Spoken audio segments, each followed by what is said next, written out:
The genius strategy behind Starbucks' global takeover. At the time, Starbucks was little more than a modest coffee bean business located in Seattle. Today, it is a brand that is worth more than $100 billion and has over 308,000 shops all over the globe.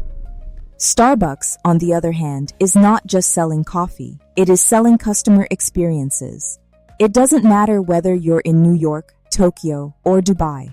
Entering a Starbucks will make you feel at home while also being relevant to the local culture. So, how did a small shop become a worldwide empire in the first place? 1. Building a brand, not just a beverage.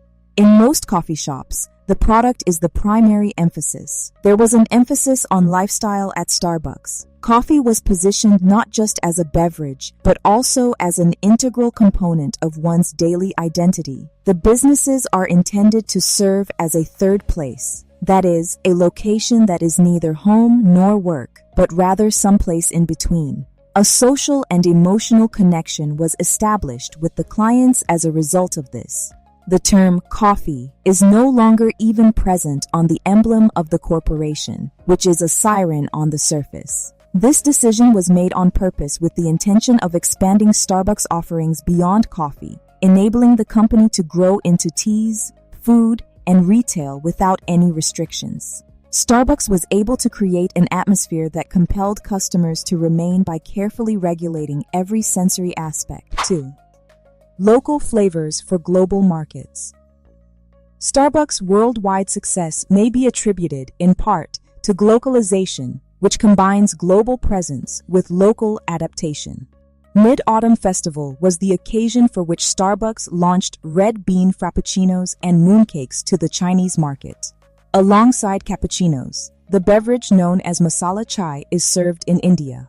Beverages with a cherry blossom motif are available throughout the springtime in Japan. This demonstrates that Starbucks is interested in cultural preferences rather than imposing menus that are universally applicable. There are also shop designs that mimic local architecture, such as the Starbucks in Kyoto that was erected inside of a home that is 100 years old. Despite this, they maintain the basic brand of Starbucks, which includes the same cup design, the same green apron, and the same friendly service. For the purpose of expanding into new areas without alienating existing clients. 3.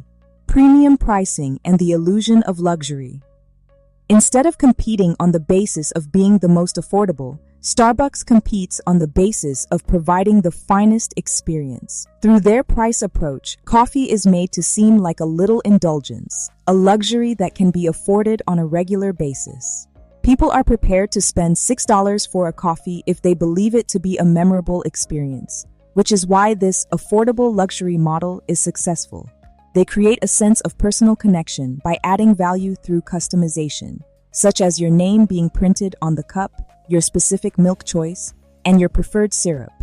In order to preserve its profit margins, Starbucks steers clear of pricing wars. It is a well-known truth that the brand's high costs are attractive to a certain audience, which consists of customers with middle to high incomes who live in metropolitan areas. Customers consider Starbucks to be a small pleasure that they won't give up, which is why the company continues to thrive even when the economy is in a slump. Digital dominance. In reality, Starbucks is a technology firm that operates behind the pretense of a coffee company. There are approximately 34 million active users of its mobile app in the United States alone, making it one of the most successful loyalty programs in the world. Find out about tailored deals based on your previous purchases. This information is priceless.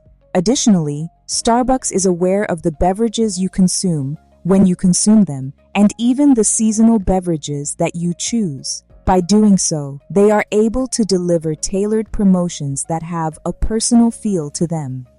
Additionally, the Starbucks app performs the function of a payment system. In fact, Starbucks handles more mobile payments than some banks, storing hundreds of millions in prepaid client funds, earning interest before you ever use it. Their tech emphasis extends to AI-powered inventory and scheduling, ensuring the appropriate beverages are available at the right time. 5. Sustainable and ethical branding.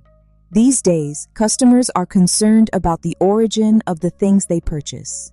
By emphasizing ethical sourcing and sustainability, Starbucks was able to capitalize on this opportunity. They ensure that farmers are paid properly by way of CAFE practices, which is how they get their coffee beans. They have made a commitment to cut carbon emissions, water consumption, and trash by 50% by the year 2030. Reusable cup initiative are being tested in a number of nations in an effort to reduce waste from single-use items. Not only is this effort for sustainability beneficial for the environment, but it is also ingenious marketing. Even if they pay a greater price, it gives people a positive feeling about purchasing Starbucks products. However, the message that these projects are environmentally benign is effective for many customers. 6. Store placement should be strategic. It is not at random that Starbucks opens new locations.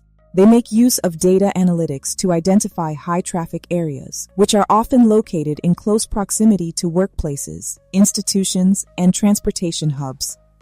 They are also experts in the cluster strategy, which involves positioning multiple stores in close proximity to one another.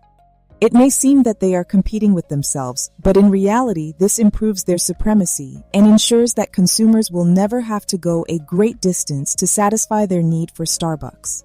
Starbucks said in 2024 that it intends to create 17,000 more outlets throughout the world by the year 2030, with a significant emphasis on Asia, particularly China, which is seeing a rise in the middle class. In order to meet the ever-increasing demand for speed and convenience, expanding beyond coffee.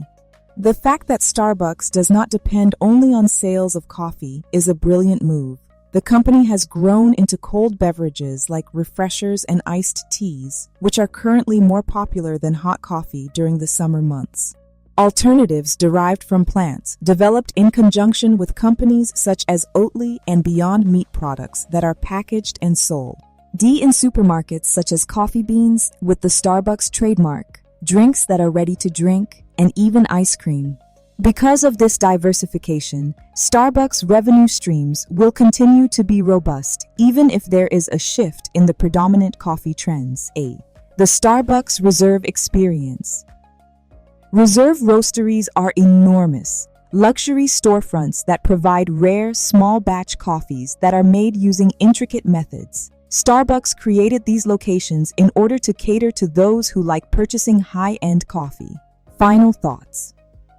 In order to achieve its worldwide conquest, Starbucks did not focus on selling coffee.